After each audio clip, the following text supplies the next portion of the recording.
Hi hello friends, welcome back to our channel. Hope எல்லாரும் நல்லா இருக்கீங்கன்னு நினைக்கிறேங்க. நானும் ரொம்ப நல்லா இருக்கேன். இது வந்து சண்டே விலாக் தான் எடுத்தது. மார்னிங்லேருந்து ஈவினிங் வரைக்கும் நான் அப்படியே உங்களோட வந்து ஷேர் பண்ணியிருக்கேன். என்னெல்லாம் நாங்கள் வந்து ஒர்க் பார்த்தோம் அப்படின்ட்டு. சரி வாங்க வீடியோக்குள்ளே போய் பார்க்கலாம். இந்த வந்து பார்த்தீங்கன்னா மட்டன் எடுத்துகிட்டு வந்திருந்தாங்க. அன்னைக்கு சிக்கன் குழம்பு எப்படி வச்சனோ அதே மாதிரி தான் இன்றைக்கி வந்து மட்டன் குழம்பும் செஞ்சுருந்தேன். எப்பயுமே அம்மா தான் செய்வாங்க. இந்த டைம் வந்து நான் செஞ்சுருந்தேன். உண்மையாகவே குழம்பு நைட்டுக்குள்ளேயே எல்லாமே காலியாயிடுச்சு. நைட்டுக்கு பார்த்தீங்கன்னா டிஃபனுக்கு தோசை ஊற்றி சாப்பிட்டோம். மதியம் லஞ்சுக்கு அந்த குழம்பு வச்சு தக்காளி ரசம் மட்டும் வச்சுக்கிட்டோம். யார் வீட்லலாம் இது மாதிரி ப்ரிப்பேர் பண்ணுவீங்கன்னு எனக்கு மறக்காமல் கமெண்ட்டில் சொல்லுங்கள். எப்போ பாரு அம்மா தான் செய்வாங்க. கூடவே அம்மா இருக்காங்க இல்லைங்க. அதனால் இதே வந்துட்டு ஊர்லலாம் இருந்தாங்கன்னா நாம் போய் அங்கே செஞ்சு இருந்துட்டு வரலாம். அது வந்துட்டு நமக்கு இல்லை. அம்மா வந்து நம்ம கூடயே இருக்கிறதுனால நாம் வந்து அவங்கக்கிட்ட செஞ்சு சாப்பிட்ற மாதிரி தான் இருந்துச்சு. இப்போ தான் நான் கொஞ்சம் வந்து இந்த கறி குழம்புலாம் வைக்கிறதுக்கு கற்றுக்கிட்டு இருக்கேன்.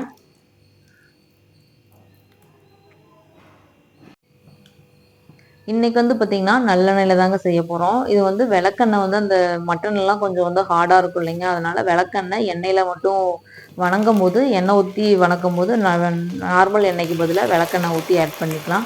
இப்போ கறி தாளிக்கிறதுக்கு பார்த்தீங்கன்னா நல்லெண்ணெய் ஆட் பண்ணி கடுகு கருவேப்பிலை மட்டன் போட்டுட்டு உப்பு மஞ்சத்தூள் போட்டு நல்லா வந்து கறியை பரட்டி விட்டுறலாம்.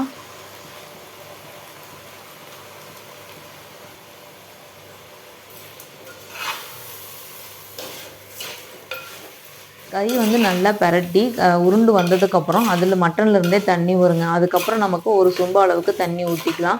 நம்ம குக்கரில் வைக்கிற மாதிரி இருந்தால் 2-3 விசில் விடலாங்க. நம்ம வந்து இன்றைக்கி மண் பாத்திரத்தில் தான் வைக்கிறோம். அதனால் வந்துட்டு மட்டன் வந்து நல்லா வேகணுங்கிறதுனால நான் ஒரு சொம்பு தண்ணி வந்து ஊற்றி நல்லா வந்து மட்டனை வேக வச்சுக்கிட்டேன்.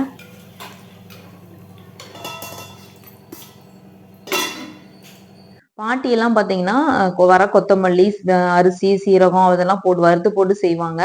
நான் வந்துட்டு இப்படி ரெடிமேட் மசாலா இருக்கு இல்லைங்க, அதுதான் வந்து செய்கிறேன். ஏன்னா இப்போ வந்துட்டு இப்போ தான் கொஞ்சம் கொஞ்சமாக நம்ம வந்து மட்டன் குழம்பு நான்வெஜ் எல்லாம் செய்ய கற்றுட்ருக்கோம். அதனால் வந்துட்டு அந்த அளவெல்லாம் நமக்கு தெரியாதுங்க. அதெல்லாம் நல்லா இல்லாத போச்சுன்னா வம்பா போயிடும் அப்படின்னு சொல்லிட்டு தான் சின்ன வெங்காயம் பூண்டு இஞ்சி ஒரு 1 கேஜிக்கு பார்த்தீங்கன்னா ஒரு 1.5 கிலோ தக்காளி 3 குழம்பு திக்னஸுக்காக ஒரு 4 டேபிள் ஸ்பூன் மல்லித்தூள் கறி மசால் தூள் மட்டன் மசாலா அதெல்லாம் பார்த்தீங்கன்னா 2 டேபிள் ஸ்பூன் ஆட் பண்ணிக்கலாம். மிளகாத்தூள் 2 டேபிள் ஸ்பூன் ஆட் பண்ணிட்டு நமக்கு ஒரு 1/4 மூடி தேங்காய் வந்து சின்ன சின்னதாக கட் பண்ணி இல்லை துருவியும் நம்ம வந்து ஆட் பண்ணிக்கலாம்.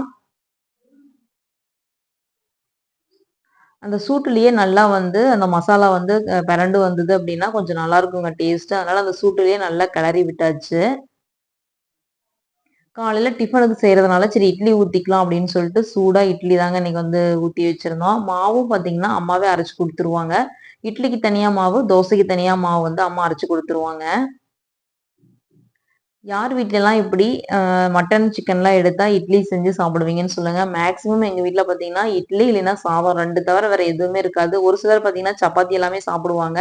நம்ம கொங்கு ஸ்டைல்லாம் பார்த்தீங்கன்னா, இட்லி இல்லைன்னா சாதம் 2ல ஏதாவது ஒண்ணு கண்டிப்பா இருந்தே ஆகணும். இந்த சப்பாத்தி, பூரி அதெல்லாம் வந்து சுத்தமா சாப்பிடவே மாட்டாங்க.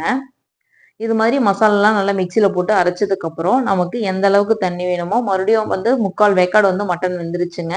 அதுக்கப்புறம் ஒரு 2 சொம்பு தண்ணி அளவுக்கு குழம்பு எந்த அளவுக்கு வேணுமோ, அந்த அளவுக்கு தண்ணி ஊத்தி, மறுபடியும் நல்லா வந்து குழம்பு வந்து கொதிச்சதுக்கப்புறம், நம்ம வந்து தாளிச்சு விட்டுக்கலாம். இன்னைக்கு தாளிக்கிறதுக்கு பார்த்தீங்கன்னா, எண்ணெய், பச்சை மிளகாவோட ஃப்ளேவர் பார்த்தீங்கன்னா, அந்த மட்டனுக்கு அவ்ளோ சூப்பரா இருக்கும். கொஞ்சம் வந்து அந்த சாந்து எடுத்து வச்சிருப்போம் இல்லைங்க, அதுவும் வந்துட்டு நல்லா அந்த மசாலாவோட நல்லா அந்த பச்சை வாசம் போற வரைக்கும் வறுத்துட்டு, நம்ம வீட்ல அரைச்ச சாம்பார் தூள் இருக்கு இல்லைங்க, அது நல்லா வணக்கி விட்டுட்டு, உப்பு, மஞ்சத்தூள், மட்டன் மட்டும் போட்டு அப்படியே கிளறிட்டோம் அப்படின்னா, சாப்பிடுறதுக்கு இட்லியோட தொட்டு சாப்பிடுறதுக்கு அந்த கிரேவி அவ்ளோ டேஸ்ட்டா இருக்கும். கொங்கு நாட்டு ஸ்டைல்லாம் பார்த்தீங்கன்னா, இது மாதிரி தாங்க செய்வோம். அந்த சாந்து வந்து அரைச்சு ஊத்தி, அந்த கொஞ்சமா மீதி இருக்குல்ல, அத வந்து கறியோட வறுக்கும்போது அந்த கிரேவினஸ் வந்து நல்லாருக்கும். அதனால வந்துட்டு, கறிக்கு வந்துட்டு அந்த சாந்து வந்து அரைச்சு ஊத்திருவோம். நல்லா கறியெல்லாம் பிரண்டு வந்துருச்சு. உப்பெல்லாம் டெஸ்ட் பண்ணியாச்சுங்க. எல்லாமே கரெக்ட்டா இருக்கு. சண்டே அப்படின்னாவே ரிலாக்ஸா வாழை இலை நம்ம செடியில வந்து காய் வருதோ இல்லையோ, சாப்பிடுறதுக்கு பார்த்தீங்கன்னா, வாழை இலைய அறுத்து வச்சு தான் சாப்பிடுறதா இருக்கு இப்ப.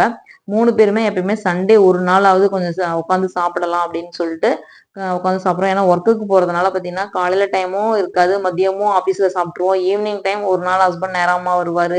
லேட் ஆகும். வருஷத்துக்கு நேரமா பசிக்கும். நான் வந்துட்டு 7:30க்கெல்லாம் சாப்பிட்டுருவேன்.